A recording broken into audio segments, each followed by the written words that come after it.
Terima kasih pemirsa, Anda kembali menyaksikan Kominfo Newsroom. Pemirsa, Presiden Joko Widodo melakukan kunjungan kerja ke Kabupaten Katingan, Provinsi Kalimantan Tengah.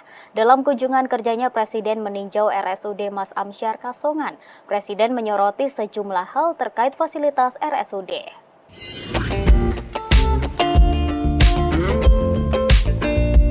Fasilitas kesehatan yang menjadi perhatian Presiden Joko Widodo di RSUD Mas Amsyar terkait layanan BPJS Kesehatan yang memiliki keterbatasan kamar. Presiden meminta Menteri Kesehatan untuk mempertimbangkan relokasi rumah sakit ke lahan baru yang ditawarkan oleh Bupati. Lahan tersebut memiliki luas 5 hektar yang dapat digunakan untuk memperluas dan meningkatkan fasilitas. Dalam kunjungannya, Presiden juga memeriksa kesiapan ruangan dan alat-alat medis modern di RSUD tersebut.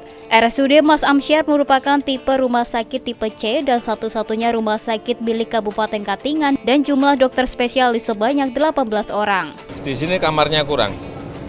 Hanya berapa? 53 kamar. Seharusnya memang di atas 100 dikit.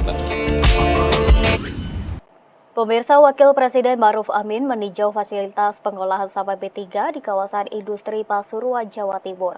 Pengolahan limbah B3 disebut Wapres menjadi isu lingkungan yang mendesak karena berpotensi merusak lingkungan di luar area industri.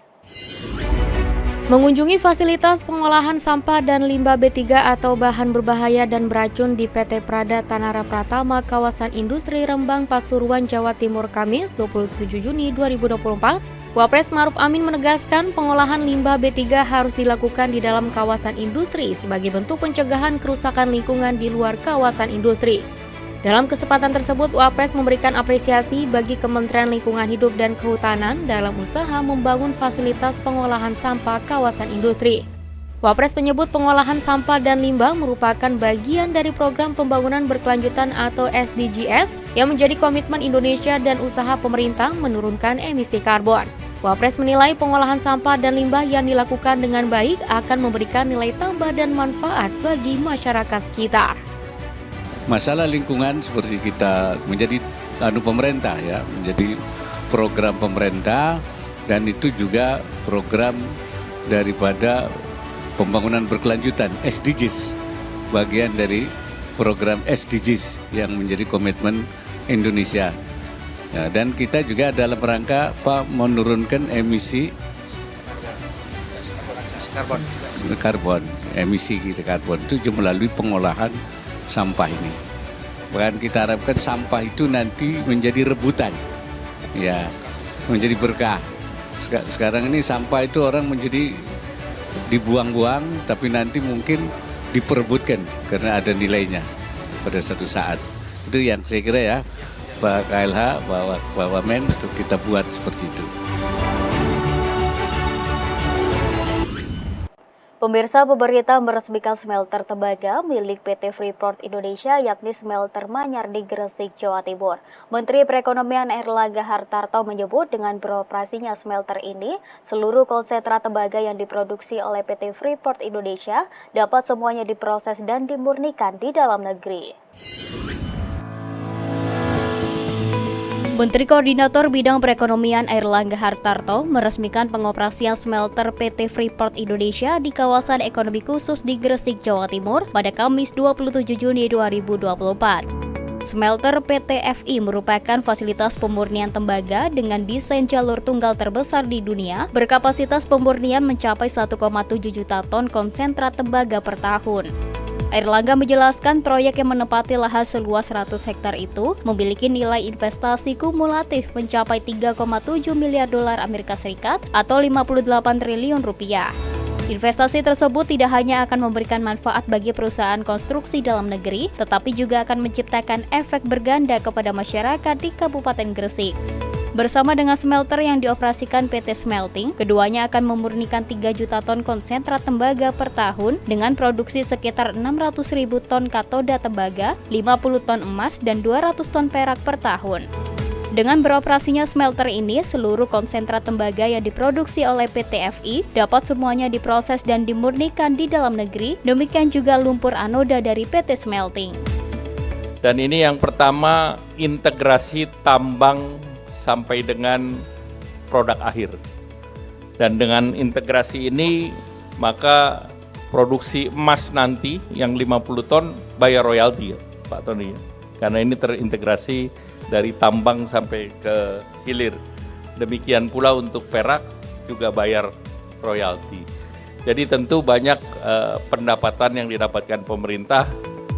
Kehadiran PT FI di KEK Gresik diharapkan dapat menjadi salah satu penarik dalam membentuk kawasan dengan ekosistem yang mendukung hilirisasi, khususnya EVI. Hingga Maret 2024, KEK Gresik telah mencatatkan nilai investasi sebesar 75,2 triliun rupiah dan menyerap lebih dari 35.000 orang tenaga kerja. Tentu ke depan Indonesia akan mampu untuk meningkatkan ekspornya. Kalau ekspor kita kuat, maka rupiah kita bisa stabil. Sebagai contoh, dari nikel itu dan dari kelapa sawit ekspor kita 55 miliar. Nah, import minyaknya 40 bilion. Jadi sebetulnya natural hedging itu terjadi. Pemirsa, progres pembangunan venue PON ke-21 di Aceh sudah mencapai 62,3% dan dipastikan rampung pada Juli mendatang. Kadis PUPR Aceh memastikan saat ini beragam persiapan venue PON di Aceh terus dilakukan, terutama di Stadion Harapan Bangsa yang digunakan seremoni pembukaan PON ke-21.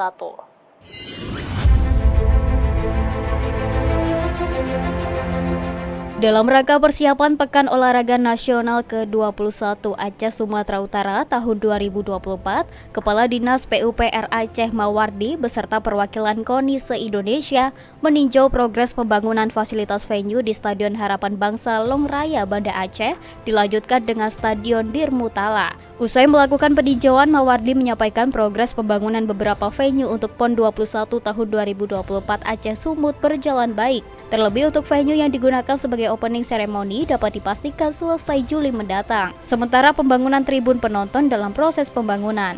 Adapun PON 21 Aceh Sumut 2024 tetap sesuai rencana, dibuka pada 8 September 2024 di Aceh oleh Presiden Joko Widodo dan ditutup tanggal 20 September 2024 di Sumut oleh Wakil Presiden Kiai Haji Maruf Amin. Beberapa waktu sebelum PON 21 perlu diadakan tes event untuk pertandingan dan juga seremoni. Oleh karenanya sebagai tuan rumah, venue Aceh diharapkan sudah selesai beberapa waktu sebelum PON 21 dimulai. Saat ini sudah tidak terlambat, semuanya sudah on progress Pak, di atas progress sudah, di atas rencana sudah. Ya, Tinjauan kali ini saya kira cukup bagus teman-teman kita yang melaksanakan pembangunan venue utama ini di SHB ini. Cukup bagus progresnya, di atas target, sangat positif. Insya Allah kita yakin, optimis ini bisa terlaksana sesuai rencana pelaksanaan bukan PON di sini. Pemirsa, kami akan segera kembali dengan dialog mengenai akses air bersih dan sanitasi layak bantu turunkan stunting bersama rekan kami Mona Azari sesaat lagi.